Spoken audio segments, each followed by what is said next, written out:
Assalamualaikum warahmatullahi wabarakatuh dan selamat sejahtera. Baik, kita bertemu sekali lagi bersama dengan Cikgu Husni untuk mata pelajaran Geografi.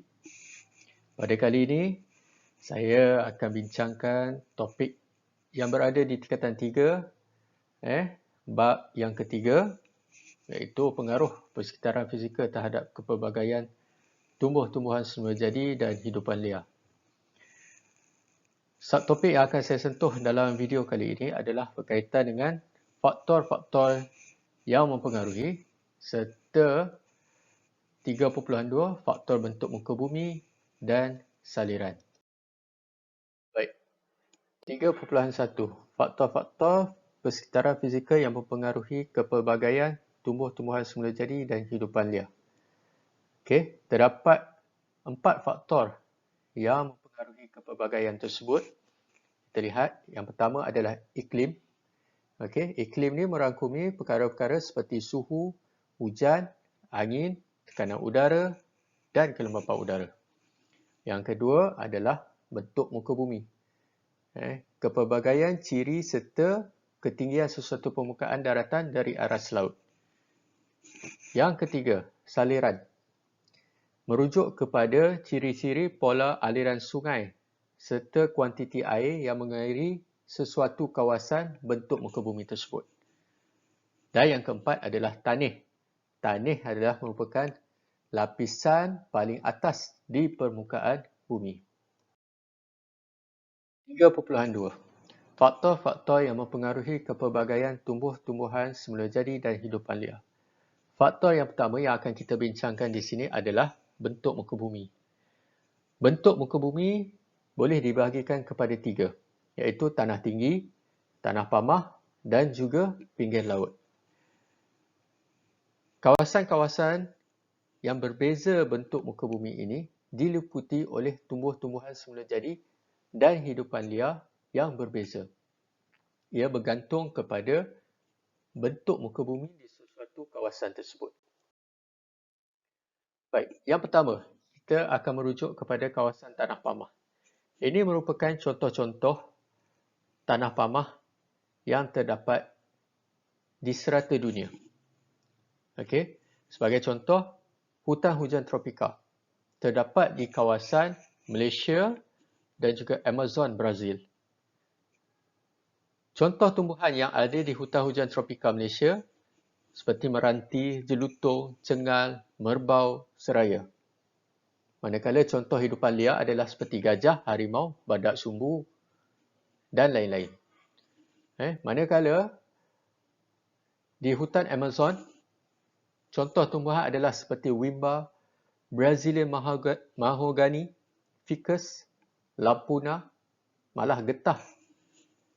Okey, manakala contoh hidupan liar adalah seperti puma, jaguar, anaconda dan ikan piranha.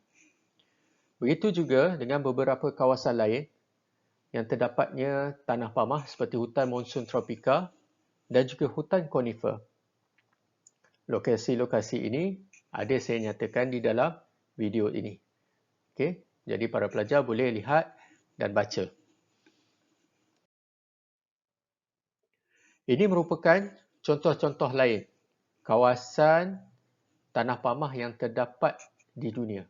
Seperti dataran Siberia Barat, dataran Manchuria, lembangan Murray, lembangan Ganges Brahmaputra dan juga lembangan Kongo. Okey. Kawasan ataupun bentuk muka bumi yang kedua akan kita bincangkan adalah kawasan tanah tinggi. Bagaimana kita mengklasifikasikan sesuatu kawasan itu sebagai kawasan tanah tinggi? Tanah tinggi adalah merupakan kawasan yang berketinggian melebihi 180 meter dari aras laut. Manakala tumbuh-tumbuhan adalah berbeza mengikut ketinggian apabila ianya mula melepasi 1,200 meter dari aras laut. Kebanyakan tumbuh-tumbuhan di kawasan tanah tinggi ini adalah jenis pokok-pokok bantut, rendah dan juga renek. Antara contohnya pokok oak, laurel, palma, paku pakis, periuk kera, orkid lumut dan kulam air.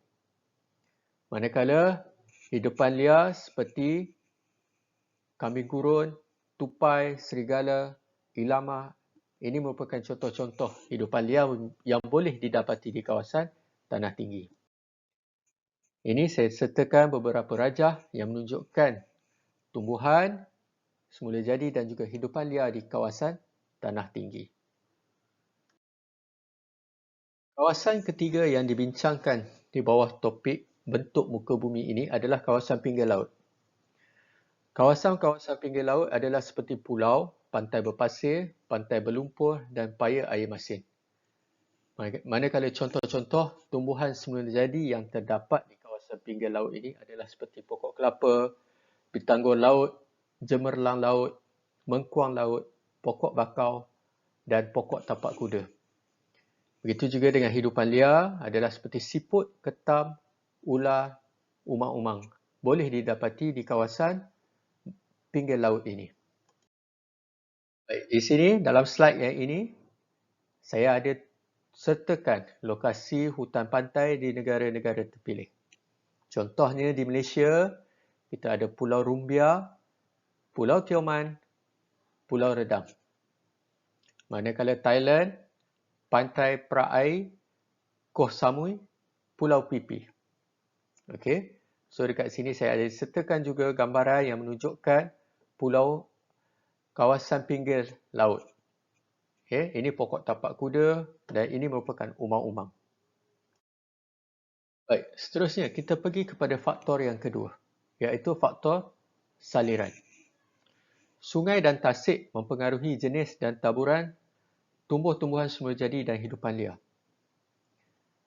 Dua jenis saluran yang akan kita bincangkan adalah kawasan bersaliran baik dan juga kawasan bersaliran buruk. Kawasan bersaliran baik. Jadi apakah yang dimaksudkan dengan kawasan bersaliran baik? Kawasan bersaliran baik adalah merupakan kawasan yang tidak bertakung air. Ianya boleh didapati di kawasan yang bentuk muka buminya beralun, kawasan cerung bukit dan kawasan tanah pamah. Kawasan-kawasan ini biasanya merupakan kawasan yang subur dan diliputi dengan tumbuhan semula jadi seperti di kawasan hutan hujan tropika, hutan monsun tropika, hutan conifer dan hutan Mediterranean. Terdapat pelbagai spesies hidupan liar seperti rusa, kijang, mus, badak sumbu, harimau dan juga gajah. Jenis saliran yang kedua adalah kawasan bersaliran buruk. Kawasan bersaliran buruk ini adalah merupakan kawasan tanah rendah yang sentiasa bertakung air. Maksudnya kawasan tersebut sentiasa digenangi oleh air.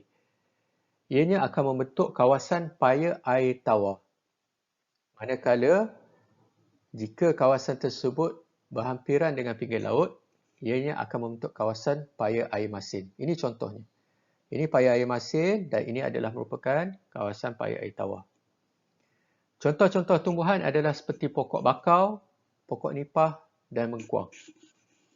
Manakala hidupan liar adalah seperti biawak, buaya, memerang, ular dan juga monyet. Okey, jadi untuk video kali ini, saya bincangkan dahulu dua faktor yang mempengaruhi kepelbagaian tumbuhan semula jadi dan juga hidupan liar, iaitu bentuk muka bumi dan juga saliran. Dan kita akan berjumpa lagi dalam video yang akan datang. Sekian, terima kasih. Assalamualaikum.